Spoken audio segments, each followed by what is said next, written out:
Thank you, Nick. And as the sweet sounds of Word Up fade away, that's a cameo hit from 1986. We should turn our attention from the red codpiece to higher things, namely Scrabble. So, Unleash the Word Nerds is the title of my talk. And by the way, I brought a bag of snakes, and there's time for questions later and anagrams. So if anybody wants to try and catch me out on an anagram, the 7 or 8 letter word is valid in Scrabble. The first person to vanquish me gets the bag of snakes.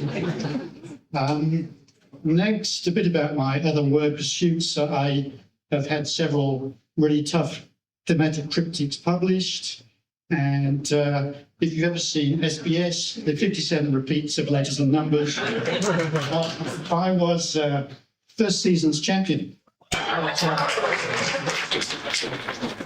This is my opponent, Naveen, who's a long-standing rival and friend. And he should have been here tonight, but he forgot, apparently. Anyway, on to Scrabble. This is the last World Championship table after 32 grueling games. And I finished 5th. That's me getting a prize, $2,000 US, which is about 3,000 Aussie. It's not bad, but it's a pretty expensive place, Vegas. And the top 2 that qualified for the final was Harshen and David. I'll talk about them shortly as well. So, after many years, I've been playing Scrabble since I've been an adult, really. So, as I was born in the 60s, that's a very long time. So, but I've still got it. Now, in Australia, the tournament seems a bit more sedate. This is the last national championship, which happened to be at Essendon at the Windy Hill Centre. You'll see that the demographic is slightly older. And a little bit more cramped than the World Championship, but still it's very competitive. And in fact, Melbourne is one of the top Scrabble-playing cities in the world, vying with San Francisco, Portland, Ottawa, and some others. But Melbourne has some really strong players here. Some of whom are here tonight. The Windy Hill tournament, I actually came second, and this time Naween, my friend that I just mentioned, won it. So, swings and roundabouts. This is some more pictures from the Las Vegas World Championship in July last year. Now, it's in a huge resort casino hotel where Barry Manilow had a residency, actually, so it's quite swanky. So the table's very spacious. And this guy here is Wellington Jeffery. He's a former world champion. He won when it was held in Perth in 2015. And he's a very cool guy. Normally wears a Stetson. And the Nigerians, it's interesting because they are government funded, so that the top Nigerian players, very strong nation, they go to Scrabble camps, all funded by the government. They don't really have proper jobs. They just spend their time studying, talking and playing Scrabble, paid for by the government, which is great. Here he is playing Dave Wiegand, he's a former American champion, I reckon, but he's never won the Worlds, but he's extremely good also.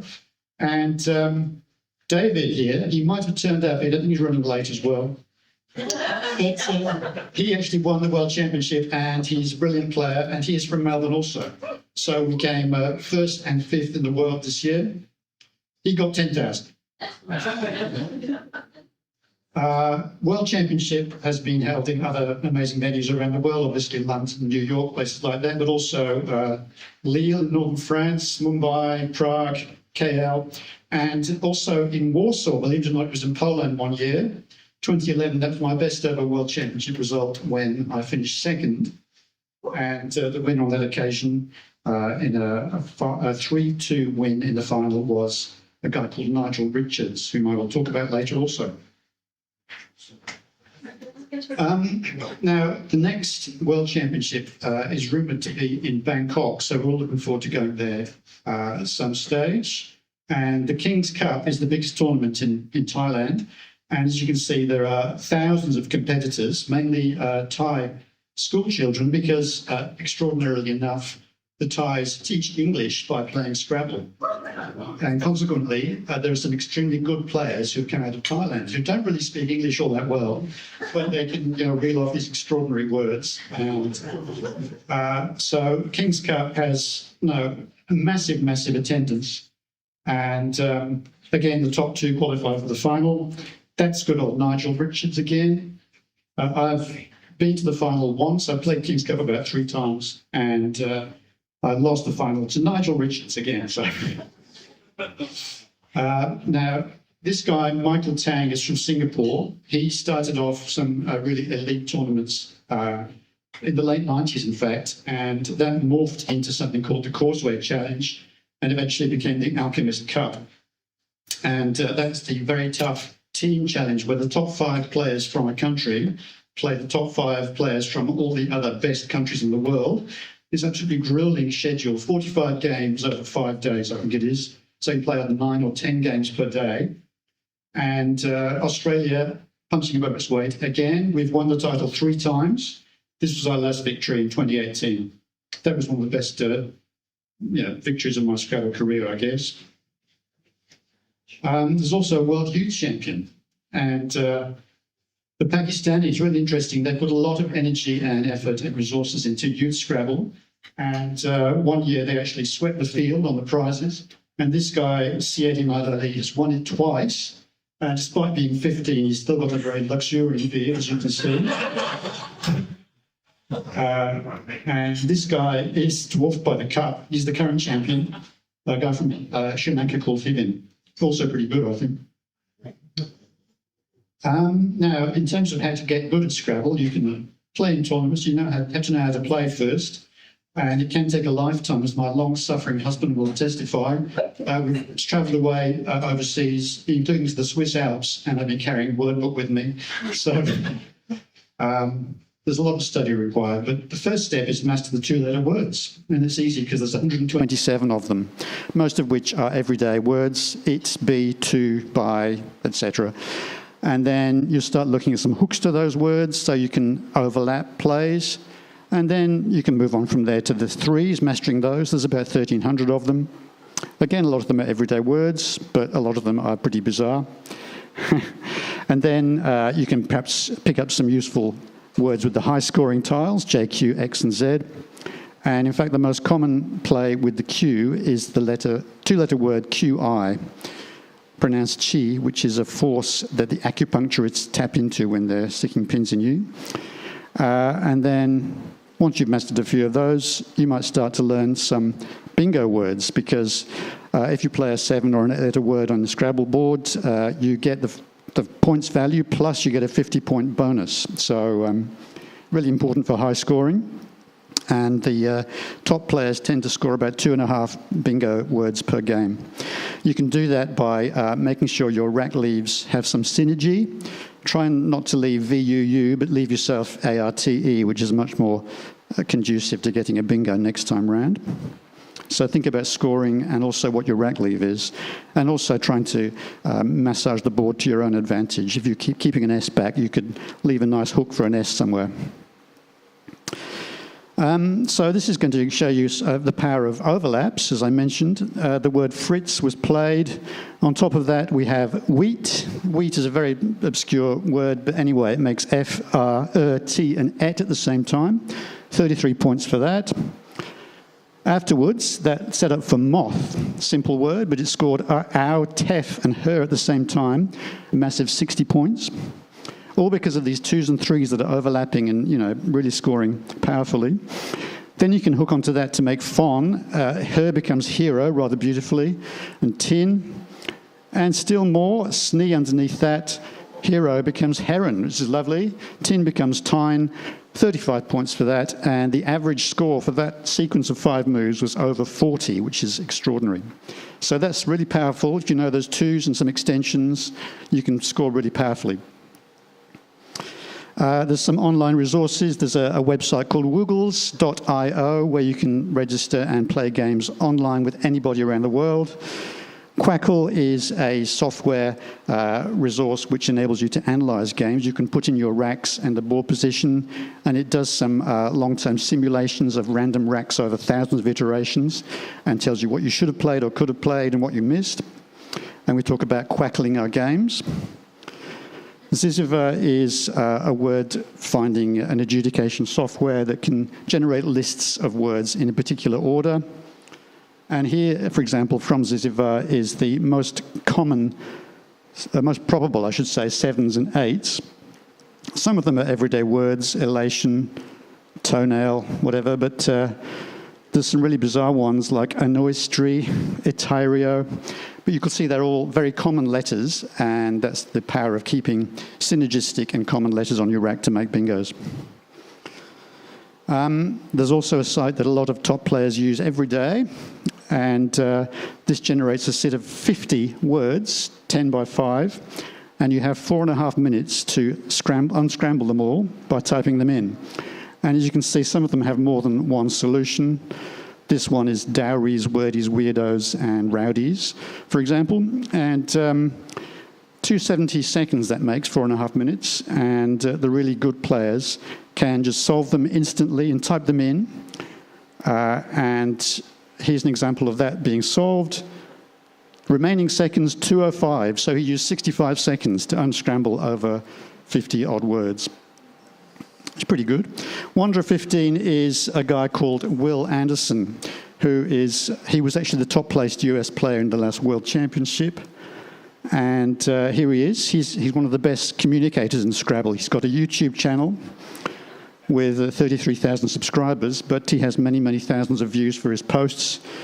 That's me playing him in the last Worlds. He's also got a Twitch channel, and there are many other people who broadcast, but Will is the most popular probably. He's really great to watch. This is his vlog about the World Championship final, where, as I mentioned, David Eldar won the title. It's really worth looking at Wanderer 15 on YouTube. Only 17 minutes of your time, and you'll see how brilliant David was in that match. I've also got a soft spot for David Webb, an old friend of mine from the UK. He's my co-author for this very book, How to Win at Scrabble. He has a vlog which is about crosswords and Scrabble, etc. He's a very funny guy also. And who's Nigel? I mentioned Nigel a couple of times already. He's extraordinary. He's the best player in the world by far. He's won the Worlds 5 times, the King's Cup in Bangkok 15 times. He hardly ever loses. US champion 5 times, and that's with a slightly different word list, which is quite amazing. And the UK Open already 10 times. So he's very good. And as you can see, he's a bit of a strange-looking dude. He's got this pudding bowl haircut and an unkempt beard. And he's a bit uncommunicative normally and has this kind of forbidding or deadpan expression, which lends itself to some memes, as I'll show you shortly. He first came to public attention when he had an innocuous-looking rack, and he found an extraordinary bingo, chlorodyne. Ran an O, and an E, and he managed to slot in this amazing word that nobody's ever heard of before or since. And he is capable of doing that frequently, you know. And he was up to his old tricks in a tournament in India last month, in fact, because he's basically an itinerant Scrabble professional now. So on this board position, he had the rack up here, ACENORT. It makes enactor as a 7, but he couldn't fit that anywhere. There's a couple of spots for bingos, including around the P, he could make co-parent, to parent somebody jointly. And he saw that, of course, and thought, no, I'm going to use the P and the TED as well, making the amazing pernoctated.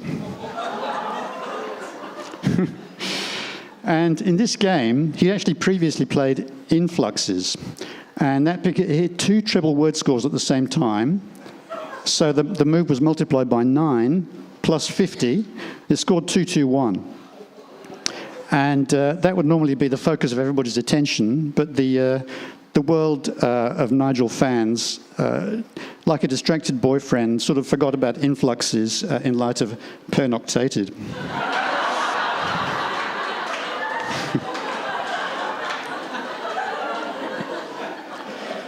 Now, there's a particular headshot of Nigel that the world of Scrabble knows very well, and there's a few memes around that. Good game. I only won by 150 that time. And there's many more. Do I ever shave when I lose? I mean, there's many of them. Bingos and Sudoku. I like this one. Crackle is at home Nigeling her games. And not only that, he decided one year to, despite not speaking any French, he decided to study the French dictionary, which has over 300,000 words in it. And in the space of 9 weeks, he learned all the words in French, and he went and won the world championship. And he's done it twice now. He's been the world championship in French twice, despite not speaking any French. And the French are just stunned by this, obviously. It's a bit like Djokovic taking up billiards or darts and then becoming world champion 2 months later. So, amazing. Now, if this has given you a taste for trying Scrabble, the clubs are very friendly in Victoria. There's one in Brunswick East off Lygon Street, also Fairfield, and many others, including as far afield as Wodonga. But my local club is Fitzroy. We meet in a board game cafe called Boardies on Smith Street, first Wednesday of every month. Very friendly bunch. And there's also the Scrabble Australia website, gives you more details about recent events and tournaments as well. There's a tournament this weekend at Mordialloc, so check it out. And now it's time for Prospect of Snakes and any questions.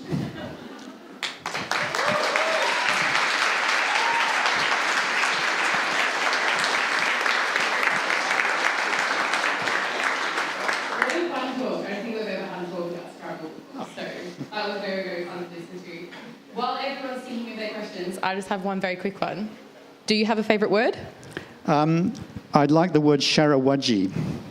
What does that mean? It's Sharawaggi. It's a beautiful word, which means irregularity in architecture.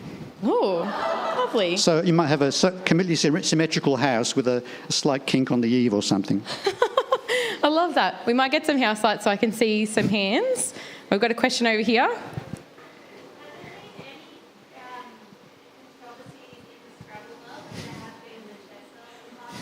What are the dramas that are in the Scrabble world? Yeah, there was a famous controversy in, I think it was Prague World Championship, others may correct me, where there was a missing G tile, which ended up in the back of somebody's anorak hood. And was it Nigel? No, Nigel was not involved. So it was very strange, and it turned out to be an accident, but people were suggesting strip searches and all sorts because... They got resolved. That's definitely what you would not expect at a Scrabble competition and strip search. Any other questions? You got one at the back there?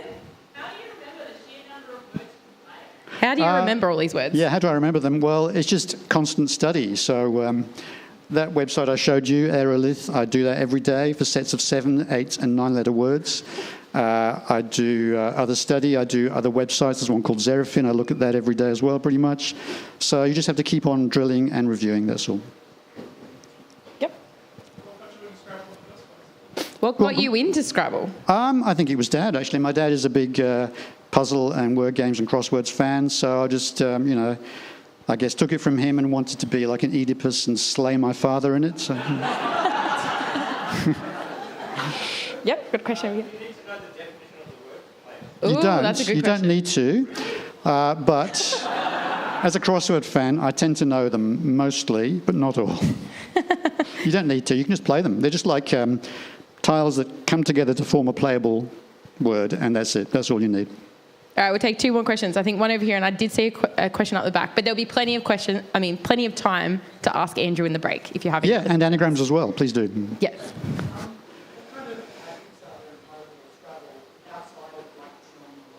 Oh, is it? What? You do, yes. So there's obviously knowing a lot of words is a prerequisite for playing high-level Scrabble, but you have to try and manipulate the board so that it benefits your rack. Nigel's really good at that. He actually sets things up quite blatantly sometimes. It's very hard to address, but You just try and keep a good rack, keep flexible tiles, and be alert to what your opponent can play as well, what the dangerous hotspots are. And there's a lot to think about because you can try and predict at least a move or two ahead. It's not like chess where everything is on the board. It's a game of imperfect information, so you have to try and use probability theory to work out what might come next, what you might draw, what your opponent might do. So there's a lot to think about, sure. Keep a clean rack. A question at the back there, and then we'll have to cut it for time, but Andrew will be sticking around. High scoring words. I've got a few over 200, nothing massively spectacular. We'll cut it there, Andrew, but that was a fabulous talk. Can we please thank Andrew again for such a wonderful talk?